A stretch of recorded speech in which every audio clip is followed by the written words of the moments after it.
अस्सलाम वालेकुम बच्चों, क्या हाल चाल हैं, कैसे हैं आप सब लोग।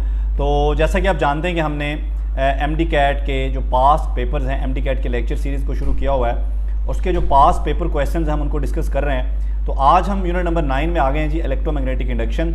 बच्चों साथ में याद रहे कि हम ये जो क्वेश्चन हमने सेलेक्ट किए हैं ये हमने सारे नहीं किए, बल्कि जो 2021 का हमारा न्यू सिलेबस है उनके मुताबिक जो क्वेश्चन हैं उनको हमने डिस्कस करना है। तो बच्चों क्वेश्चन नंबर 1 जो है हमारे पास यहाँ पे, the Lenz law refers to. Lenz law जो है आपको पता है ये इंड्यूस करंट को रेफर करता है। हालांकि इसमें ईएमएफ का भी जिक्र आता है, ठीक है, लेकिन इंड्यूस जो हमारा लेंज लॉ है this is about induce current, not about the induce EMF. Next question है बच्चों, if we change the magnetic flux, अगर हम मैग्नेटिक फ्लक्स को चेंज करें जो कि एक कॉइल में से पास कर रहा है, ठीक है, कॉइल किसी मैग्नेटिक फील्ड में रोटेट कर रहा है, तो rate of change of magnetic flux जो है बच्चों हमने Faraday law of electromagnetic induction में पढ़ा कि rate of change of magnetic flux यानी कि del phi over del t is proportional to induce EMF. तो आंसर क्या आएगा बच्चों, induce EMF produced in it. Next question है बच्चों, लेंज लॉ जो है ये law of conservation of energy का डायरेक्ट कॉन्सिक्वेंस है और इसमें हमने प्रूव भी किया है। अगर आपने मेरा वीडियो लेक्चर देखा है लेंज लॉ के बारे में तो उसमें हमने प्रूव भी किया है, उसका लिंक मैं नीचे डिस्क्रिप्शन में दे दूंगा, आप उसको भी देख लीजिएगा एक दफ़ा।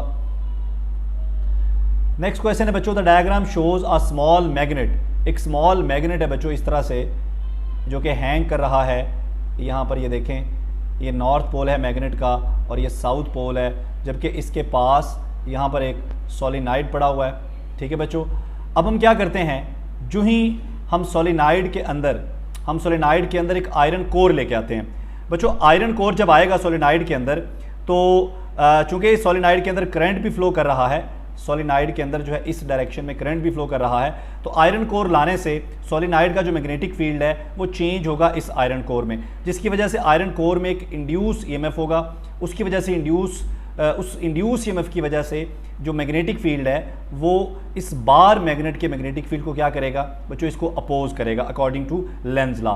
तो जिसकी वजह से ये जो हमारा मैग्नेट है ये मूव करेगा अवे फ्रॉम द सोलिनाइड। तो आंसर क्या होगा, मूव्स अवे।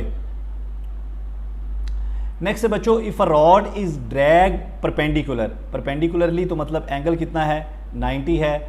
यहाँ पे मैग्नेटिक फील्ड कितना है बच्चों 0.25 टेस्ला, और वेलोसिटी कितनी है रॉड की बच्चों, वेलोसिटी है रॉड की 0.5 मीटर पर सेकंड। रॉड की जो लेंथ है वो 25 सेंटीमीटर है। तो ईएमएफ कितना इंड्यूस होगा इस रॉड के अंदर अगर हम इसे मैग्नेटिक फील्ड के अंदर घुमाते हैं। तो बच्चों ये मोशनल ईएमएफ वाला रिलेशन आपको याद होगा, E is equal to V B L sine theta. Sine 90 put करेंगे, V की वैल्यू भी गिवन है, B की वैल्यू भी गिवन है, और L जो है ये 25 सेंटीमीटर है। पहले आपने इसको मीटर में कन्वर्ट करना है, तो इसको 100 पे डिवाइड कर देंगे बच्चों, तो ये 0.25 मीटर के बराबर आंसर हमारा आ जाएगा। नेक्स्ट क्वेश्चन है जी, a loop of 5 turns, number of turn बच्चों कितने हैं 5, is placed in uniform magnetic field. Magnetic field कितना है बच्चों 0.5 tesla. The area of the loop, area जो है लूप का वो श्रिंक हो रहा है, कम हो रहा है एट अ कांस्टेंट रेट। किस रेट पे कम हो रहा है, 10 मीटर स्क्वायर पर सेकंड, यानी कि del A over del t is equal to 10 metre square per second. तो इंड्यूस ईएमएफ कितना उसमें आएगा। तो बच्चों इंड्यूस ईएमएफ जो है ये हमने पढ़ा फैराडे लॉ के according, N is equal to induce EMF is equal to N into del phi over del t, और डेल फाई जो है बच्चों इसको हम क्या लिख सकते हैं, इसको लिख सकते हैं B into del A over del T. अब del A over del T भी गिवन है बच्चों, B भी गिवन है और N भी गिवन है। यहाँ पर वैल्यूज पुट कीजिए और आंसर निकाल लीजिए। नेक्स्ट क्वेश्चन जो है, अ मेटल रॉड, ये बिल्कुल उसी रिलेशन से होगा, E is equal to V B L sine of theta. तो ये भी आप कर सकते हैं। क्वेश्चन नंबर 8 पे आ जाते हैं जी, एन ऑल्टरनेटिंग वोल्टेज। बच्चों ऑल्टरनेटिंग वोल्टेज का जो रिलेशन है वो कुछ यूँ दिया गया है, 300 साइन इंटू 100 पाई टी। निकालनी क्या बच्चों, find frequency of the voltage. जो हमारा जनरल रिलेशन है वोल्टेज का वो क्या है, V is equal to V naught sine omega t. ठीक है बच्चों, तो इसको हम यूँ भी लिख सकते हैं, V is equal to V naught sine omega किसके बराबर होता है बच्चों, 2 पाई एफ इंटू टी। ये देखें 2 पाई एफ की जगह यहाँ पर 100 पाई है, तो बच्चों 2 पाई एफ इज इक्वल टू 100 पाई। अब पाई से पाई कैंसिल हो जाएगा तो एफ हमारे पास क्या आ जाएगा 50 हर्ट्ज। नेक्स्ट है बच्चों the phase of negative peak. देखें हमारे पास जो एसी होता है इसकी दो पीक्स होती हैं बच्चों, ये पॉजिटिव पीक है और नेगेटिव पीक है। अगर पॉजिटिव नेगेटिव पीक के दरमियान फेज डिफरेंस देखा जाए तो ये 180 डिग्री है। इसका मतलब है कि नेगेटिव पीक का जो फेज है with respect to positive peak वो 180 है, लेकिन अगर नेगेटिव पीक का फेज मीन लेवल से या मीन पोजीशन से यहाँ से देखा जाए तो फिर ये 3π/2 है। तो डिपेंड करता है कि आपको क्वेश्चन में क्या पूछा गया है। नेगेटिव पीक का जो फेज है वो with respect to positive peak पूछा गया है या उसको विद रिस्पेक्ट टू पूछा गया है ओरिजिन। ठीक है, तो ओरिजिन से देखें तो ये 3π/2 बन रहा है और with respect to positive peak देखें तो ये बन रहा है पाई या 180। तो इसमें दोनों ऑप्शन हो सकते हैं, डिपेंड अपॉन कि आपकी कंडीशंस क्या हैं। नेक्स्ट क्वेश्चन है बच्चों in a step down transformer the output current. बच्चों देखें ट्रांसफार्मर के अंदर जो आइडियल ट्रांसफार्मर है नॉर्मली उसमें पावर इनपुट और पावर आउटपुट जो होती है ये बराबर होती है। ठीक है, इसका मतलब है कि V इनपुट पावर VI के बराबर होती है, I input is equal to V output I output.